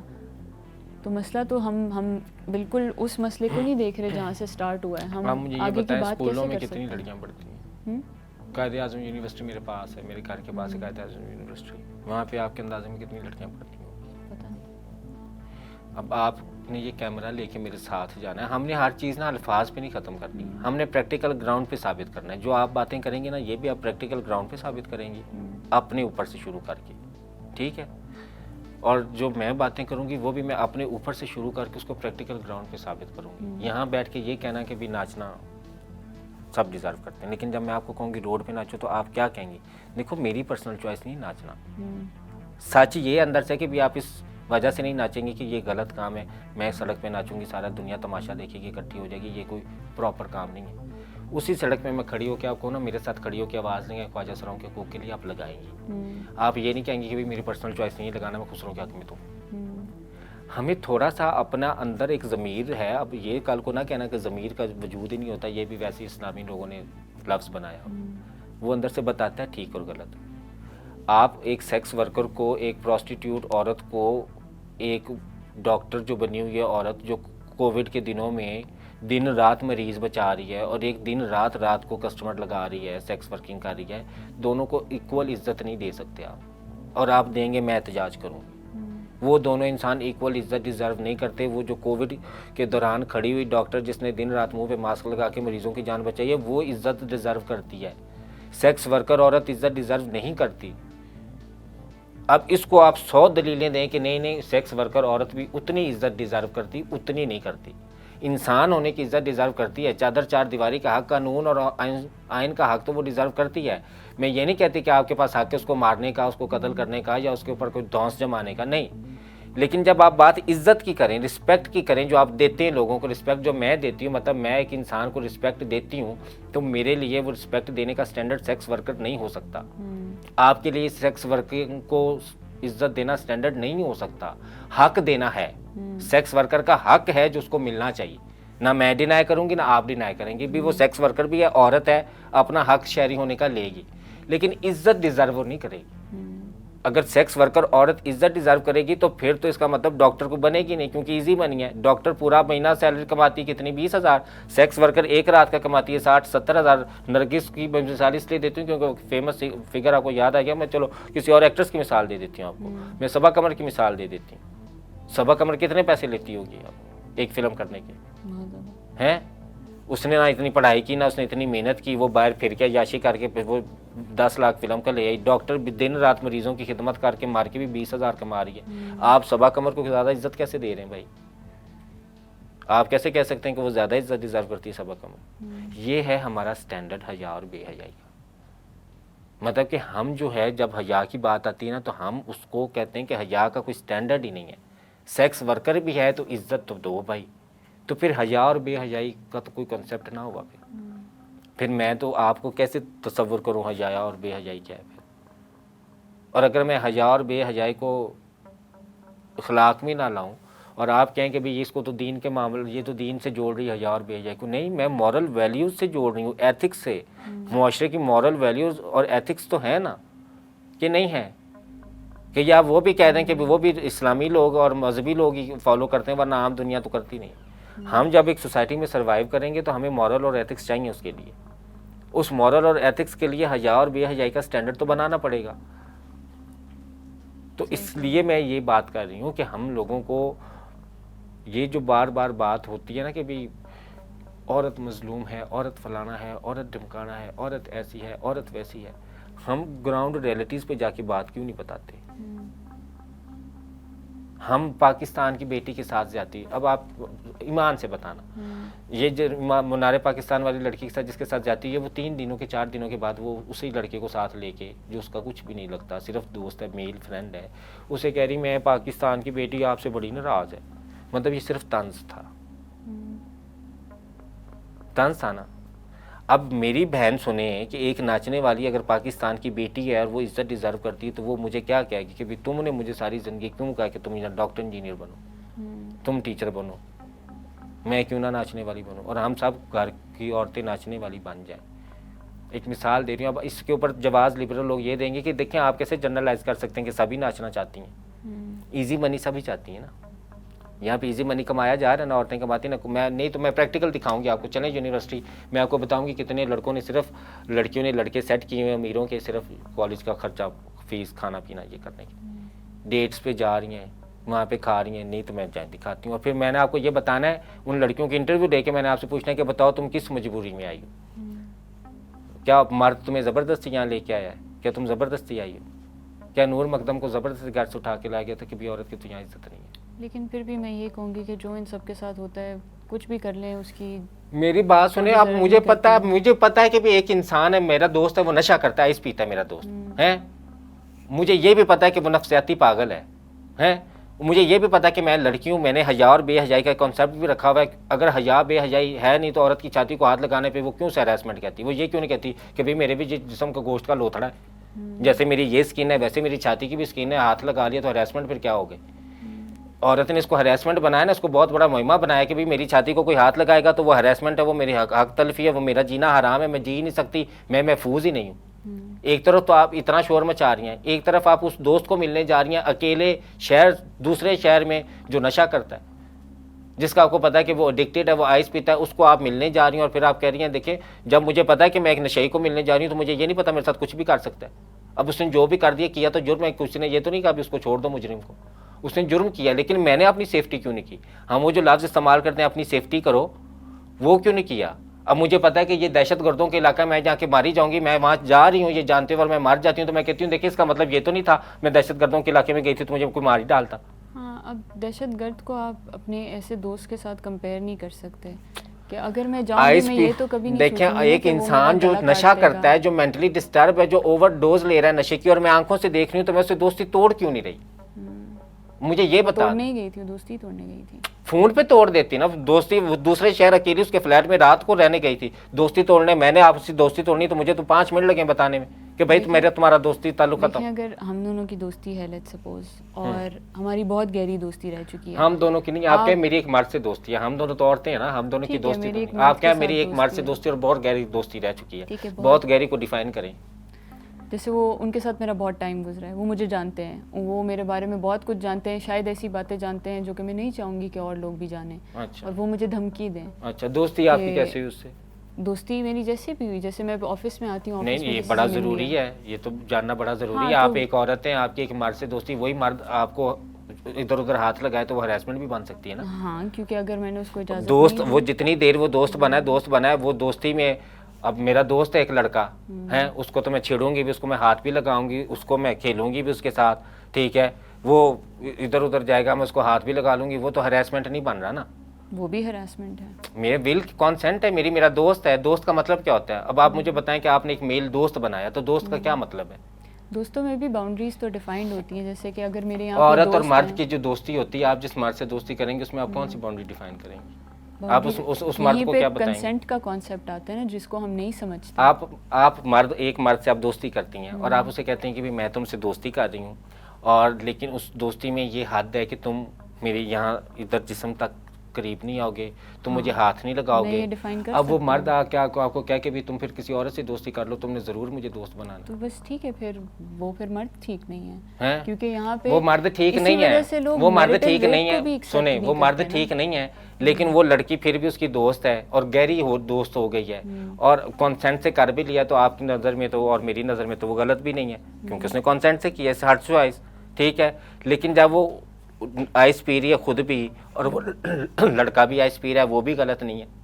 देखिए मैं सिर्फ इतना अब कहूंगी ये कि गलत किसी को- था। किसी का कत्ल इस बात पे जायज़ नहीं है। जायज़ नहीं है, लेकिन सेफ्टी की मैं बात कर रही हूँ ना, आप समझ क्यों नहीं? Safety, सेफ्टी हाँ, ठीक है। प्रिकॉशंस कहाँ पे गई? ठीक है, बिजली को मैं हाथ लगा रही हूँ और बिजली से मुझे करंट लग रहा है, तो ये जायज़ तो नहीं है। मैंने तो तार को हाथ लगाया, मुझे मैं क्यों आपको बिजली एक लग मिसाल रही है? देती हूँ। जैसे कि मैं अब ऑफिस आती हूँ, यहाँ पे लोग हैं जो मुझे बहुत अच्छे तरीके से ट्रीट करते हैं। मैं आपको एक एग्जांपल देती हूँ। मैं पहले एक इंटर्नशिप कर रही थी अपने यूनिवर्सिटी के टाइम पे। एक दिन मुझे मेरे बॉस ने कहा, अगले दिन से ईद की छुट्टियाँ शुरू हो रही थी, वो मुझे कह रहे थे कि हमारे जो ऊपर बॉस हैं वो आएंगे और उन्होंने जो है ना रिव्यू लेना है हमसे, तो आप आ जाएँ। अब मैंने तो उनकी बात सुननी थी। मैं अगले दिन गई हूँ ऑफिस में, मैंने बाहर देखा ऑफिस बंद है, कोई था ही नहीं। मैंने उनको कॉल की, कहते नहीं आप गार्ड को कॉल करें, वहाँ के खोल देंगे, मैं बस अभी आ रहा हूँ। मैं गई हूँ वहाँ पे, मैं अपना काम कर रही हूँ, वो आए हैं ऑफिस में, कोई भी नहीं था। अब वो मुझसे बातें करने की कोशिश कर रहे हैं, मैं अपने लैपटॉप पे काम कर रही हूँ। फिर मैंने उन्हें बोला कि अगर किसी ने आना नहीं है तो फिर मैं चली जाती हूँ। मैं चली गई थी वहाँ से। लेकिन अगर मेरे साथ उस दिन वहाँ कुछ हो जाता, क्या वो मेरी गलती थी? नहीं, क्योंकि मैं तो वहाँ काम करती थी। मैं उनको, यहाँ पे वो मैं मेरे आपकी बॉस बात थे। टोकती हूँ, आपके साथ वहाँ हो जाता और आप हाथ पाँव ना हिलाती, आप चिश्ती चलाती ना, आप उसके सर में कोई चीज़ ना मारती, हाँ, ठीक है, ये सारा कुछ आप अगर ना करती तो फिर तो मैं कहती कि आपने गलती की। जब आपके हाथ पड़ गया तो आपको हाथ पाँव तो चलाने चाहिए था, आप उसको मारना पीटना हाँ, चाहिए। लेकिन उसमें और मुझ में वो इतना बड़ा आदमी और मैं इतनी सी, वो तो मुझे आसानी से इसका मतलब ये overpower हुआ कर कि लेता। फिर मर्द औरत का दोस्त कैसे, फिर औरत मर्द को दोस्त क्यों बनाती जब उसको ये औरत पता को है? मर्द को दोस्त सोच समझ के बनाना चाहिए। आई एम सॉरी, हम किस गलत फहमी में? औरत और मर्द दोस्त नहीं होते, वो आशिक मशूक होते हैं।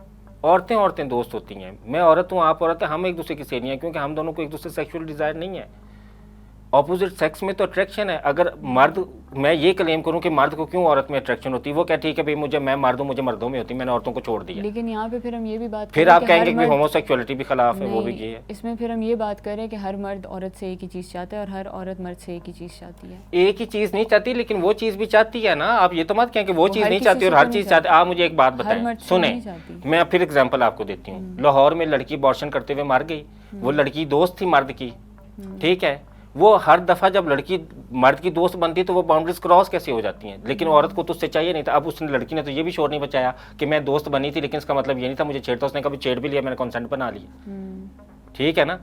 मैंने, मंटो ने कहा था कि औरत हमेशा बदसूरत और गरीब मर्द के हरासा करने पे शोर मचाती है, और मैंने प्रैक्टिकल अपनाया। मैं कसम खा के कहती हूँ, यहाँ शाहरुख खान किसी लड़की को आके प्रपोज करे, मजाल है जो वो उसको हरासमेंट कह दे।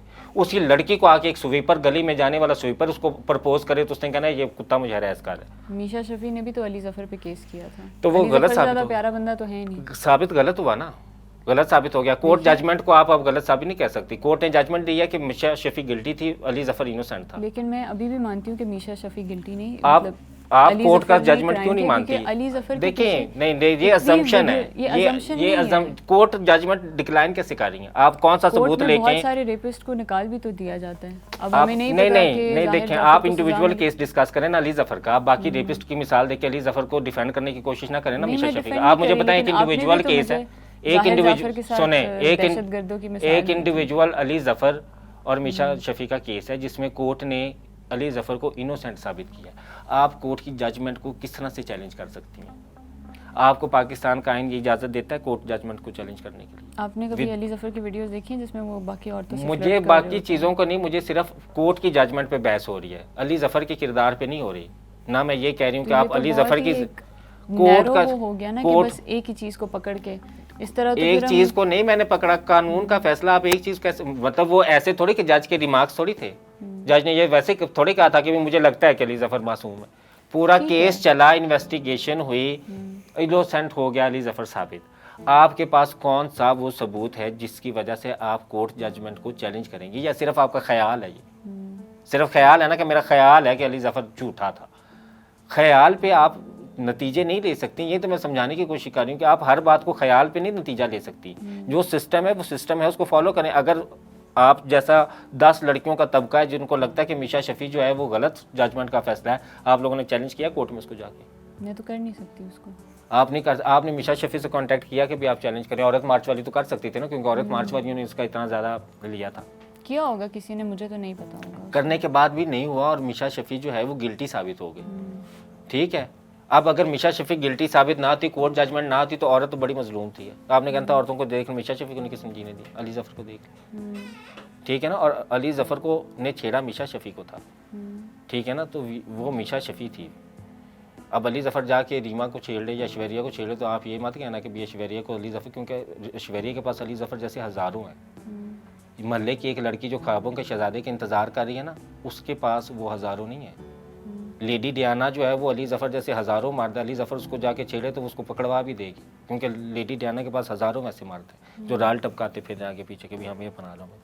हमें देखें, मैं एक बात मानती हूँ, हम इस चीज़ को या तो डिक्लाइन करें कि औरत के अंदर सेक्सुअल फ्रस्ट्रेशन नहीं है।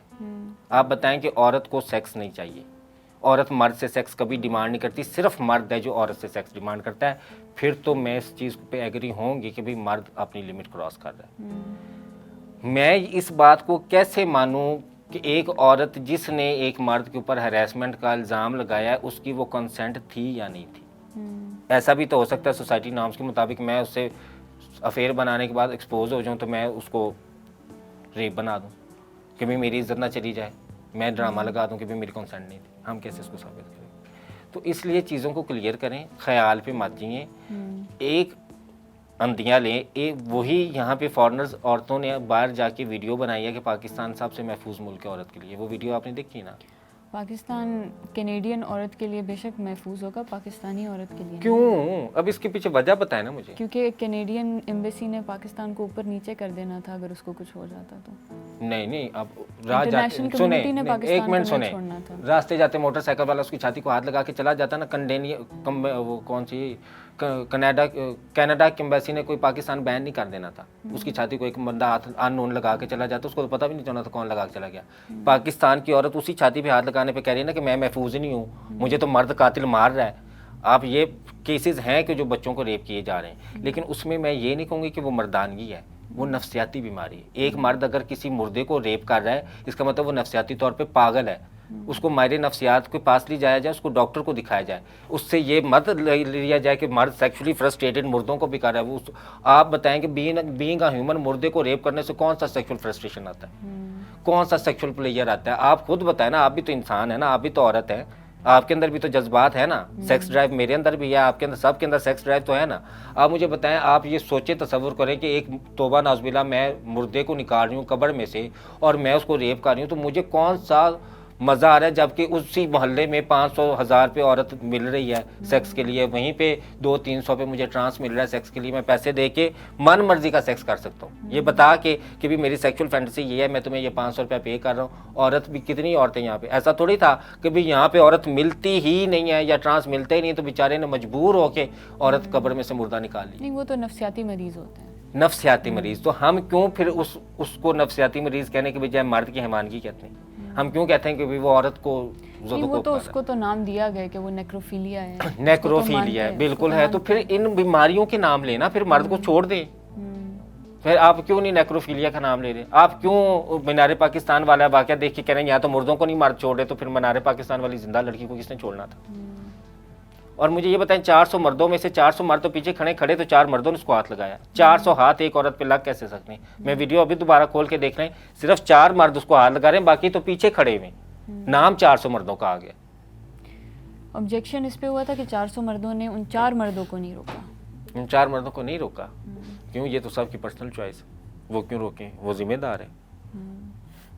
उन औरतों ने क्यों, वहाँ कोई औरत नहीं तो उस पार्क में, उन औरतों ने क्यों नहीं उनको रोका? वो लेकिन क्यों उन 4 मर्दों की देखें, अगर वो लोग ऐसे हैं जो मानते हैं कि पर्सनल चॉइस होनी चाहिए, तो अगर किसी और की पर्सनल चॉइस है ही नहीं, पर्सनल चॉइस क्यों है?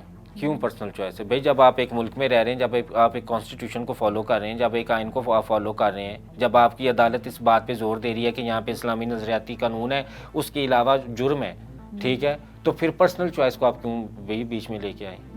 आप किस स्टेट में, किस इलाके में रह रहे हैं कि भाई आप पर्सनल चॉइसेस हैं आपकी, और मैं कहती हूँ कि भाई नहीं भाई, मैं तो यहाँ चोरी चकारी करूँगी, मेरी पर्सनल चॉइस है, मुझे कौन होता कोई रोकने वाला? इट्स माई पर्सनल चॉइस, मैं किसी की चीज़ चुराऊँ या ना चुराऊँ, ये मेरी पर्सनल चॉइस है कि मैं रास्ते में जाते किसी मर्द को पकड़ लूँ, किसी औरत को पकड़ लूँ। पर्सनल चॉइसेस ये नहीं है। आप इनको क्यों पर्सनल चॉइसेस कह रही हैं? पर्सनल चॉइस आपकी चादर 4 दीवारी के अंदर आपकी पर्सनल चॉइस है। जब आप बाहर पब्लिक में निकल आई हैं तो आपकी एक पब्लिक रिस्पॉन्सिबिलिटी भी है, फिर आप पर्सनल चॉइस नहीं है ना। मैं बाहर निकल के और मैं देख रही हूँ कि भाई यहाँ पे बच्चे जो हैं वो नौजवान बच्चे हैं, इनमें से कोई सिगरेट नहीं पीता, और मैं उधर खड़ी होकर सिगरेट पीने लग पड़ूँ और मैं उसको पर्सनल चॉइस कहने लग पड़ूँ, तो ये तो वो मॉरल एथिक्स के मैं खिलाफ कर रही हूँ। मैं तो नौजवान नस्ल को नशे पे लगा रही हूँ। पर्सनल चॉइस भी कैसे होगी मेरी?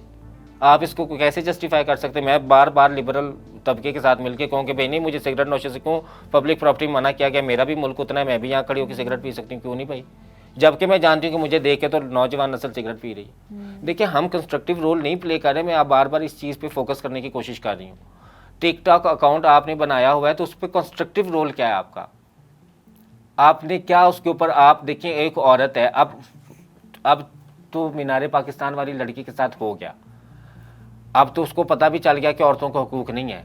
आप मुझे ये श्योरिटी दिलाती हैं कि आप उसकी जो नेक्स्ट आने वाली वीडियोज़ हैं वो इन मसलों को टच करेंगी, कि वो औरत के हकूक़ पे बात करेगी कि भाई औरत के हकूक़ कैसे होने चाहिए, या औरत ये देखें नाज़रीन, आज एक और जगह पे मैं गई हूँ, औरत के साथ ये हुआ है, या देखें ये मेरी खाला के साथ ये हुआ है, ये मेरी बहन के साथ हुआ है। क्योंकि औरत तो महफूज नहीं है आपके मुताबिक, इसका मतलब उसकी बहन, माँ, खाला सब महफूज नहीं होंगे, आप भी महफूज नहीं है, ठीक है। आपके घर में मर्द हैं तो आप महफूज नहीं, मर्द तो फिर सारे बुरे। फिर आप ये मत कहना कि भाई नहीं मेरे घर वाले तो वैसे नहीं, मेरे घर के मर्द छोड़ के, वो छोड़ के बाकी सारे भाई वैसे ही हैं। इंडिविजुअल जिस लड़की से भी मिलने वो कहेगी नहीं मेरे मर्द घर वाले मर्द छोड़ के बाकी सारी हैं, तो फिर वो कौन से मर्द हैं? वो है जाहिल तबका जिनको स्कूल में तालीम नहीं दी गई। ये है वो तबका जो वर्कशॉपों पे बच्चे होते काम करते थे और अब्यूज़ होते थे और बड़े होकर नफ्सियाती मरीज़ बन गए।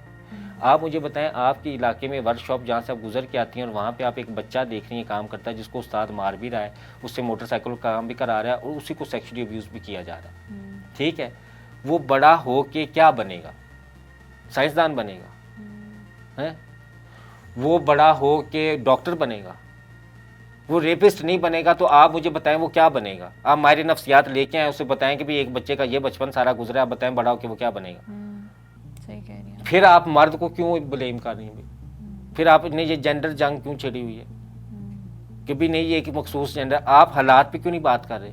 आप रिसोर्सेज की कमी पे क्यों नहीं बात कर रहे? आप अपनी कोताही क्यों नहीं? आप क्योंकि रिसोर्सेज की कमी पे बात होगी तो सब कंस्ट्रक्टिव रोल देंगे ना।